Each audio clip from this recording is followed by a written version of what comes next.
Assalamualaikum warahmatullahi wabarakatuh. Halo semua, kami dari kelompok 4 yang beranggotakan Aulia Ramanda, Intan Salsabila Putri, dan Siti Asyilataya. Di sini kami akan mempresentasikan mengenai praktikum yang telah kami lakukan yang berjudul Pengaruh Cahaya Terhadap Tingkah Laku Ikan Badut atau Amphiprion sp. Pada presentasi ini terdapat pendahuluan, metode, hasil pembahasan, dan yang terakhir kesimpulan. Adaptasi merupakan cara bagaimana organisme mengatasi tekanan lingkungan sekitarnya untuk bertahan hidup. Organisme yang mampu beradaptasi terhadap lingkungannya mampu untuk memperoleh air, udara, nutrisi atau makanan, mengatasi kondisi fisik lingkungan seperti temperatur, cahaya, dan panas, mempertahankan hidup dari musuh alaminya, bereproduksi, dan merespon perubahan yang terjadi di sekitarnya. Organisme yang mampu beradaptasi akan bertahan hidup, sedangkan yang tidak mampu beradaptasi akan menghadapi kepunahan atau kelangkaan jenis.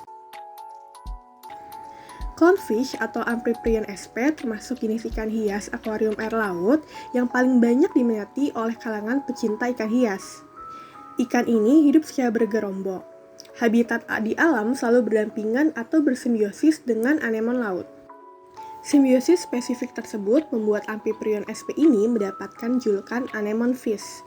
Selain itu juga dikenal dengan nama ikan badut karena penampilan warna yang cerah serta gerakan lucu atau menarik menurut Dunn 2004. Terdapat 34 jenis Amphiprion sp atau clownfish ini yang telah teridentifikasi.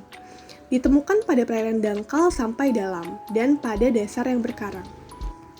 Secara umum, Amphiprion sp mempunyai corak warna dasar dengan kombinasi merah putih, merah hitam, dan juga hitam kuning putih. Tingkat pertumbuhan ikan sangat dipengaruhi oleh faktor internal dan eksternal ikan itu sendiri. Faktor internal meliputi sifat genetik, sementara faktor eksternal merupakan faktor yang berasal dari lingkungan. Salah satu faktor lingkungan adalah cahaya. Cahaya dapat mempengaruhi secara langsung maupun tidak langsung terhadap tingkah laku dan fisiologis ikan. Cahaya seperti halnya faktor ekologi lain yang berpengaruh penting bagi kehidupan ikan. Efek langsung yang utama adalah pada penglihatan. Banyak ikan menggunakan penglihatannya untuk mencari makan, menerima isyarat untuk tingkah laku kawin, lokasi shelter, dan juga pengenalan orientasi. Selain itu, cahaya juga dapat mempengaruhi keberadaan dan tertangkapnya ikan. Praktikum ini bertujuan untuk mengetahui pengaruh faktor cahaya yang berbeda-beda terhadap perilaku ikan badut atau Amphiprion sp.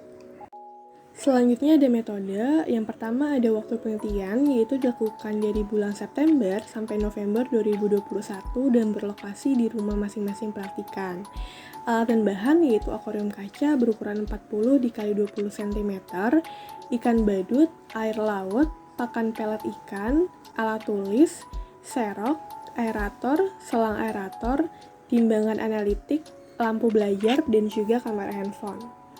Lalu ada pelaksanaan percobaan. Yang pertama, disiapkan akuarium kaca berukuran 40 x 20 cm. Yang kedua, akuarium kaca diisi dengan 15 liter air laut. Yang ketiga, dipasang alat sirkulasi udara yaitu aerator dan juga selang aerator yang berfungsi untuk pertukaran udara di akuarium. Yang keempat, disiapkan satu ekor Amphiprion sp ke dalam tiap-tiap akuarium yang memiliki perbedaan perlakuan. Perlakuan yang digunakan dalam praktikum ini meliputi yang pertama, kondisi normal, gelap dan terang itu 1:1, yang kedua gelap total, dan yang ketiga terang total dengan lampu filter putih. Yang kelima, dilakukan pengamatan mengenai bobot berat badan, kekeruhan air, dan tingkah laku atau aktivitas gerak dari Amphiprion sp tersebut. Hasil dan pembahasan. Pada praktikum ini dilakukan pengamatan terhadap pengaruh faktor cahaya yang berbeda-beda terhadap perilaku Amphiprion sp. Berdasarkan pengamatan yang dilakukan dengan ketiga perlakuan, yaitu normal, gelap total, dan terang total, maka akan dilihat bobot awal dan akhir setelah 6 minggu pengamatan pada tabel 1, tingkat kekeruhan air setiap minggunya pada tabel 2, dan kejadian yang muncul selama pengamatan pada tabel 3. Pada tabel 1 dapat dilihat bahwa terjadi perubahan bobot Amphiprion sp pada minggu awal dan minggu akhir pengamatan. Pada perlakuan normal, bobot awal yaitu 1,4 gram, dan bobot akhir 1,5 gram. Perlakuan gelap total bobot awalnya yaitu 1,5 gram dengan bobot akhir 1,2 gram. Dan yang terakhir terang total dengan bobot awal 1,45 gram dan bobot akhir 1,55 gram. Berdasarkan hasil pengamatan, bobot Amphiprion SP tidak selalu mengalami peningkatan yang signifikan, dan terdapat juga penurunan bobot badan. Hal tersebut menunjukkan pertumbuhan ikan yang kurang baik. Pada tabel 2 dapat dilihat bahwa air laut mengalami kekeruhan dari minggu ke-5 dan ke-6. Pada perlakuan normal dan gelap total, minggu ke-5 tingkat kekeruhannya yaitu cukup keruh. Pada minggu ke-6 tingkat kekeruhannya keruh. Pada perlakuan terang total, pada minggu ke-5 dan ke-6 tingkat kekeruhannya cukup keruh. Perbedaan hasil perlakuan ini dapat disebabkan karena perbedaan jenis aerator dan pakan yang digunakan pada masing-masing praktikan.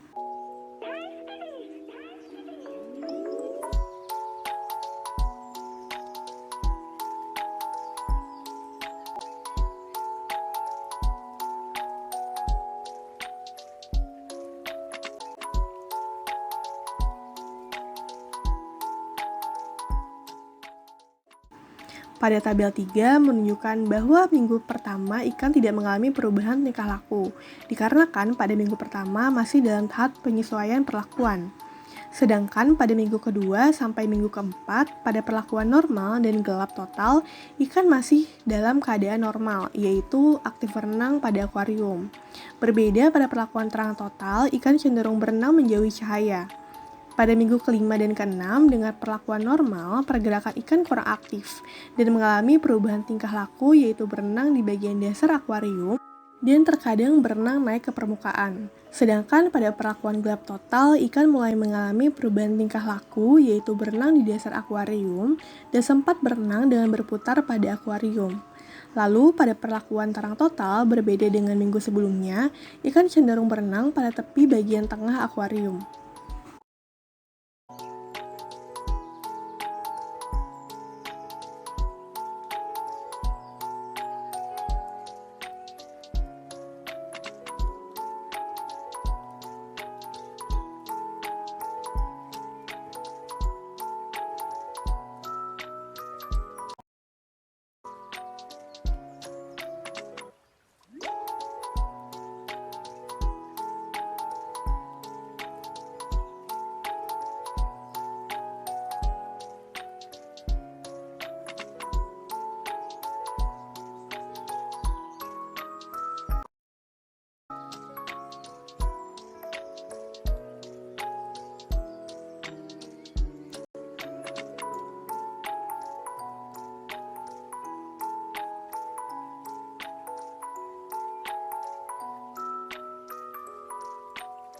Kesimpulan, berdasarkan pengamatan yang dilakukan selama 6 minggu, dapat disimpulkan bahwa cahaya mempengaruhi bobot badan, kekeruhan, dan tingkah laku Amphiprion SP. Yang pertama, bobot badan tidak terlalu mengalami peningkatan yang signifikan, dan terdapat juga penurunan bobot badan. Yang kedua, pada kekeruhan air perlakuan normal dan gelap total minggu ke-5, tingkat kekeruhannya cukup keruh, pada minggu ke-6 tingkat kekeruhannya keruh. Sedangkan pada perlakuan terang total minggu ke-5 dan ke-6 tingkat kekeruhannya cukup keruh. Yang ketiga, pada tingkah laku Amphiprion SP minggu kedua sampai minggu keempat, pada perlakuan normal dan gelap total, ikan masih dengan keadaan normal, yaitu aktif berenang pada akuarium. Berbeda pada perlakuan terang total, ikan cenderung berenang menjauhi cahaya. Pada minggu ke-5 dan ke-6 dengan perlakuan normal, pergerakan ikan kurang aktif dan mengalami perubahan tingkah laku yaitu berenang di bagian dasar akuarium, dan terkadang berenang naik ke permukaan. Sedangkan pada perlakuan gelap total, ikan mulai mengalami perubahan tingkah laku yaitu berenang di dasar akuarium dan sempat berenang dengan berputar pada akuarium. Lalu pada perlakuan terang total, berbeda dengan minggu sebelumnya, ikan cenderung berenang pada tepi bagian tengah akuarium. Namun, ada pun faktor eksternal yang mempengaruhi yaitu adanya persaingan, jenis aerator, dan juga jenis pakan.